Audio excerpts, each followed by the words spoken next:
Deep డైవ్లో మత్తయి సువార్త 20వ అధ్యాయంలోకి వెళ్దాం. ఆ మంచి అధ్యాయం. అవును, స్వర్గరాజ్యం, నాయకత్వం, ఇంకా కనికరం గురించి కొన్ని చాలా కీలకమైన పాఠాలున్నాయిందులో. కరెక్ట్. ఒక ఉపమానం, ఒక ప్రవచనం. అవును, ఒక ఆశ్చర్యకరమైన అభ్యర్థన, ఒక అద్భుతం కూడా. హ్మ్, ఇవన్నీ ఒకే చోట. హ్మ్. వీటి లోటైన అర్థాలేంటో చూద్దాం. సరే, మొదలు పెడదామా? తప్పకుండా.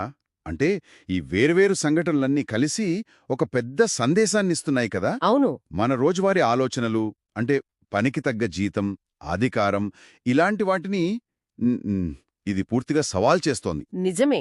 మొదట ఆ ద్రాక్షతోట పనివారి ఉపమానముంది కదా. అవును. యజమాని పొద్దున్నే కొందరిని పనిలోకి తీసుకుంటాడు. రోజుకి 1 దేనారమని ఒప్పందం. అప్పటి రోజు కూలి. తర్వాత మధ్యలో సాయంత్రం వేళ కూడా మరికొందరిని తీసుకుంటాడు. వాళ్లకి ఏది న్యాయమో అదిస్తాను అంటాడు. అక్కడ స్పష్టంగా చెప్పలేదు. కాని రోజు చివరికి వచ్చేసరికి అందరికీ ఒకే దేనారమిస్తాడు. అవును, అదే అసలు విషయం. ఇది మొదట వచ్చిన వాళ్ళకి, అంటే రోజంతా పనిచేసిన వాళ్ళకి. కోపం వస్తుంది కదా.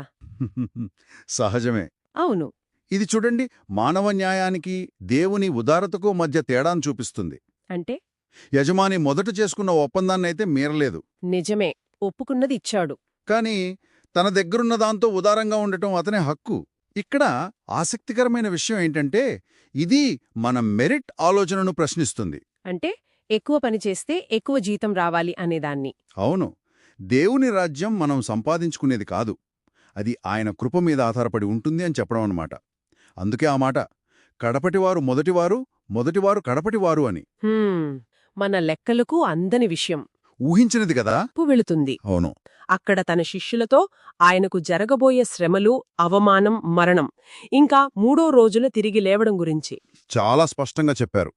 ఇది మూడోసారి చెప్పడం. అంత గంభీరంగా ఆయన చెబుతుంటే అక్కడే అసలు ఆసక్తికరమైన మలుపు. జెబెదయి కుమారుల తల్లి వస్తుంది. ఓ అవును, ఆమె అభ్యర్థన. నీ రాజ్యంలో నా 2 కొడుకులకి నీ కుడిపక్కన ఎడమ పక్కన స్థానాలివ్వు అని అడుగుతుంది. ఆ సమయంలో అదా అడగాల్సింది. మిగతా శిష్యులకు కోపం వచ్చి ఉంటుంది. ఖచ్చితంగా. అసూయ, కోపం. యేసు ఎలా స్పందించారు మరి? యేసు సూటిగా అడిగారు, నేను త్రాగబోయే గిన్నెను మీరు తాగగలరా అని. ఆ గిన్నె అంటే అధికారం కాదు. కాదు. ఆయన అనుభవించబోయే శ్రమలు, మరణం. వాళ్లు తాగగలము అన్నా కూడా యేసేమన్నారంటే, ఆ స్థానాలివ్వటం నా పని కాదు, అది తండ్రి నిర్ణయిస్తారని చెప్పారు. అవును.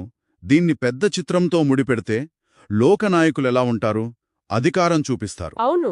కాని తన అనుచరుల్లో గొప్పవాడెలా ఉండాలి? పరిచారకుడిగా ఉండాలి. మొదటివాడు దాసుడుగా ఉండాలి. ఇది నాయకత్వం గురించిన నిర్వచనాన్ని పూర్తిగా మార్చేస్తుంది. విప్లవాత్మకమైన ఆలోచన కదా. అధికారం కాదు, సేవ ముఖ్యమని. పరిచారం చెయ్యడానికి, అనేకుల కోసం తన ప్రాణాన్నే క్రయధనంగా ఇవ్వడానికి వచ్చాడు అని చెప్పారు.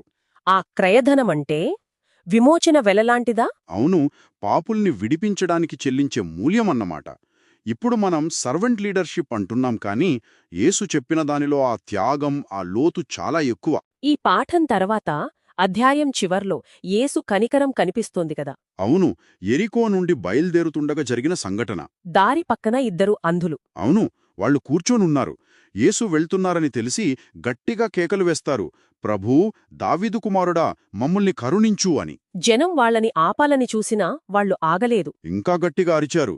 వారి పట్టుదల చూడండి. ఏం చేశారు? ఆయన ఆగారు. వాళ్ళని పిలిచారు. నేను మీకు ఏమి చేయాలని కోరుతున్నారు అని అడిగారు. వాళ్ల విశ్వాసం గొప్పది. దావీదు కుమారుడా అని పిలవడం. అవి చాలా ముఖ్యం. ఆ పిలుపు వాళ్ళు యేసును మెస్సియగా, రాజుగా గుర్తించారని చూపిస్తుంది. చూపు కావాలని అడిగారు కదా. అవును, యేసు కనికరపడి వాళ్ల కళ్ళు ముట్టుకున్నారు. వెంటనే చూపు వచ్చింది. వాళ్ళు ఆయనను వెంబడించారు. విశ్వాసం, కనికరం రెండూ కలిశాయి. అవును, అదే అద్భుతం. కాబట్టి మొత్తం మీద ఈ అధ్యాయం మనకేం చెప్పుతోంది? పైకి కనిపించేదానికన్నా చాలా లోతైనది. ఖచ్చితంగా. దేవుని రాజ్యంలో విలువలు అంటే న్యాయం, గొప్పతనం, నాయకత్వం, దయ, ఇవన్నీ మన లౌకిక ఆలోచనలకు చాలా భిన్నంగా ఉంటాయి. మొదటివారు చివరివారవడం, నాయకుడే దాసుడు కావడం, అర్హత లేకపోయినా కనికరం చూపడం. అవును, ఇది ఒక ముఖ్యమైన ప్రశ్నను మన ముందుంచుతోంది కదా. ఏంటది? మన అంచనాలు.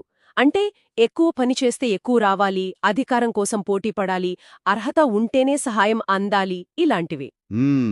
వీటికి దేవుని వాస్తవికతకు అంటే ఆయన ఉదారత, సేవ ద్వారా వచ్చే నాయకత్వం, షరతులు లేని కనికరం వీటికి మధ్య ఎంత తేడా ఉందో ఈ అధ్యాయం చూపిస్తుంది. నిజమే. మరి మన సమాజంలో, మన జీవితాల్లో హోదా, విజయం, విలువ గురించి మనకున్న అభిప్రాయాలను ఈ దైవిక దృష్టి ఎంతవరకు సవాలు చేస్తుంది? అది ఆలోచించాల్సిన విషయమే. మన అంచనాల్ని పక్కన పెట్టి, దేవుని ఊహించని ఈ సూత్రాల్ని స్వీకరించడానికి మనం సిద్ధంగా ఉన్నామా? ఇది మనల్ని ఆలోచింపజేసే ప్రశ్న మరి.